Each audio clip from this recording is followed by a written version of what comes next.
Hello everyone, this is Jashan with EthiWorks Immigration. And जो आज दे आप टॉपिक्स आ जिन्हां उपर डिस्कशनस करनी दैट इज़ जो रीसेंट ट्रेंड्स चल रहे हैं PPRs का फ्यूचर दे विच आपां किस टाइप दी PPRs एक्सपैक्ट कर सकते हैं जे थोड़ी फाइल नॉन SDS कैटेगरी दी है तो उन्होंने SDS कैटेगरी दे विच किवें कन्वर्ट कर सकते हैं। एंड द लास्ट जो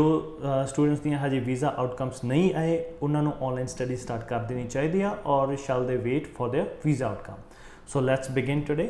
सो फस्ट ऑफ ऑल एक दो दिन दे विच जो रीसेंट इंफॉर्मेशन देखने को मिल रही है PPRs फिर एक बार आनियां स्टार्ट हो गई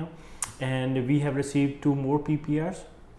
एंड जो उस स्टूडेंट्स दी प्रोफाइल्स आ वो मैं डिटेल दे विच थोड़े ना डिस्कस करन जा रहा because that is the most important thing and वो की ट्रेंड्स आ वो भी नोटिस करनों मिलणगे। सो जो साड़ियाँ रीसेंट 2 PPRs आईयां and both belong to SDS category students. So जो फर्स्ट स्टूडेंट्स आ उन्हां दी जो एप्लीकेशन सी अराउंड 20th जुलाई सबमिट हुई सी एंड जो उन्हां दी बायोमैट्रिक सी that was done in August 13th and उन्हां दी कल PPR आई है। एंड जो सैकेंड स्टूडेंट आ उन्हां दी भी SDS फाइल कैटेगरी ही सी एंड जो उन्हां दा वीज़ा एप्लीकेशन सबमिट हुई सी that was on 1st of August and 18th August ਨੂੰ ਉਹਨਾਂ ਦੀ ਬਾਇਓਮੈਟ੍ਰਿਕਸ ਜੋ ਅਪਾਇੰਟਮੈਂਟ ਸੀ ਉਹ ਬਾਇਓਮੈਟ੍ਰਿਕਸ ਕੰਪਲੀਟ ਹੋਈ ਸੀ ਉਹਨਾਂ ਦੀ ਐਂਡ ਕੱਲ ਉਹਨਾਂ ਦਾ ਲਾਈਕ ਬਾਇਓਮੈਟ੍ਰਿਕਸ ਤੋਂ ਦੇਖਿਆ ਜਾਏ ਤਾਂ ਆਫਟਰ 13 ਡੇਜ਼ ਉਹਨਾਂ ਦਾ PPR ਆ ਚੁੱਕੀ ਆ ਐਂਡ ਕੰਪਲੀਟ ਪ੍ਰੋਸੈਸ ਨੂੰ ਦੇਖਿਆ ਜਾਵੇ ਤਾਂ ਵਿਦਿਨ ਅ ਮੰਥ ਉਹਨਾਂ ਦਾ PPR ਜਾਂ ਫਾਈਲ ਐਪਲੀਕੇਸ਼ਨ ਦਾ ਜੋ ਆਊਟਕਮ ਆ ਚੁੱਕਿਆ। होर भी एप्लीकेशनस आ जो नॉन SDS कैटेगरी दे विच सबमिटेड आ बट हजे असी भी वो एप्लीकेशनस दे रिजल्ट्स की वेट कर रहे हैं एंड ये मेजोरिटी जो एप्लीकेशनस आ जुलाई दे विच सबमिट हो चुकी सी and we are still waiting on the results and इस जो नॉन SDS कैटेगरी आ ये विच स्टूडेंट्स आ विद 5.5 इन 1 मॉड्यूल या फिर स्टूडेंट्स ने PTE की हुई है या फिर TOEFL किया होया। सो जो एक ट्रेंड आ ये देखने को मिले कि ईवन जो SDS कैटेगरी वाले स्टूडेंट्स सी उन्हों की एप्लीकेशन बाद दे विच सबमिट हुई बट उन्हों के आउटकम्स पहला आ गए एंड यही ट्रेंड्स जो है आप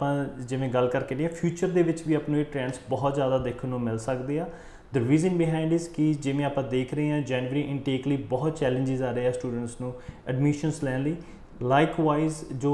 SDS कैटेगरी है नॉन SDS कैटेगरी है इस टाइम के उत्ते एक ऑप्शन बनी हुई है कि ओके जे तुसी SDS कैटेगरी दे विच नहीं then you can go for your non SDS category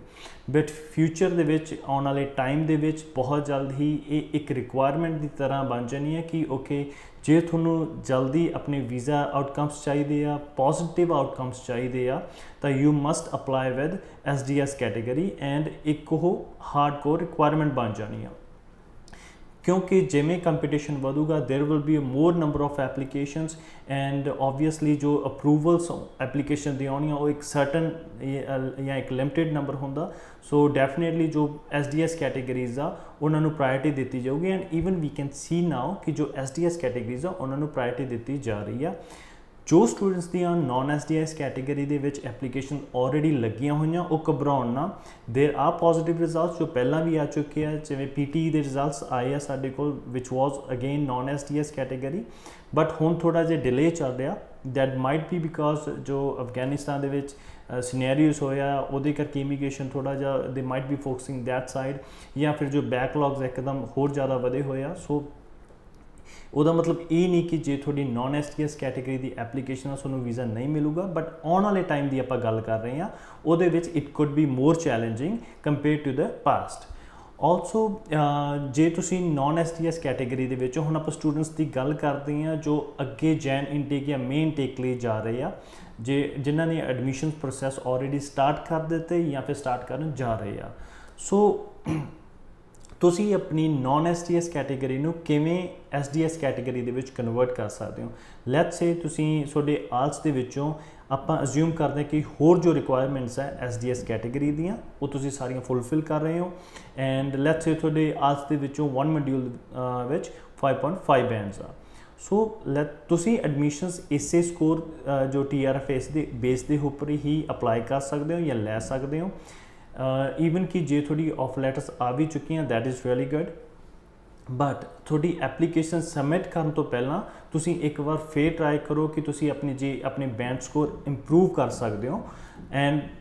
6 each लै सकते हो फ्रॉम ऑल मॉड्यूल्स, तो फिर तुसी जो नवा TRF है इसनों अपनी एप्लीकेशन दे विच सबमिट कर सको। सो स्टूडेंट्स थोनों एडमिशन लैन लई जो TRF तुसी यूज़ किया, you don't have to use the same TRF अपनी जो वीज़ा एप्लीकेशन आ, तुसी अपना इंप्रूवड आल्स रिजल्ट भी सबमिट कर सकते हो। एंड इन केस जे थोड़े स्कोर्स नहीं इंक्रीज होंगे तो तुसी अपना जो प्रीवियस आल्स रिजल्ट है वो भी तुसी सबमिट कर सकते हो। थोनों जरूरी नहीं कि तुसी लेटेस्ट जो आल्स रिजल्ट या आउटकम होगा वही सबमिट करना। सो तुसी अपना जो पुराना वाला भी सबमिट कर सकते हो डिपेंडिंग बैटर स्कोर किस दे विचों आ। बट जे तुसी अपनी प्रोफाइल नू SDS दे विच कन्वर्ट कर लोगे that would be highly beneficial for you, ताकि थोड़े वीज़ास बहुत जल्दी प्रोसैस होंगी एंड जो अप्रूवल रेट्स आ that would be also much more higher. And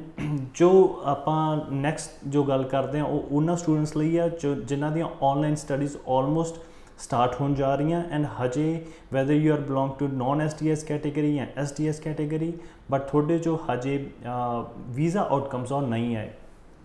so इस सिनेरियो दे विच थोड़े को दो ऑप्शंस बचदियां कि weather you should start your online studies या फिर तुसी डेफरमेंट्स ले लो नैक्सट अवेलेबल इनटेक लई। सो इस टाइम के उत्ते जो डेफरमेंट्स आ that could be much challenging, क्योंकि काफ़ी प्रोग्राम्स इस टाइप के होंगे जिन्हां दी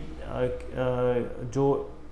September intake to September intake ही अवेलेबल होंगे आ, they are not available for Jan और मे। सो उस स्टूडेंट्स की काफ़ी चैलेंजेस आ सकते हैं।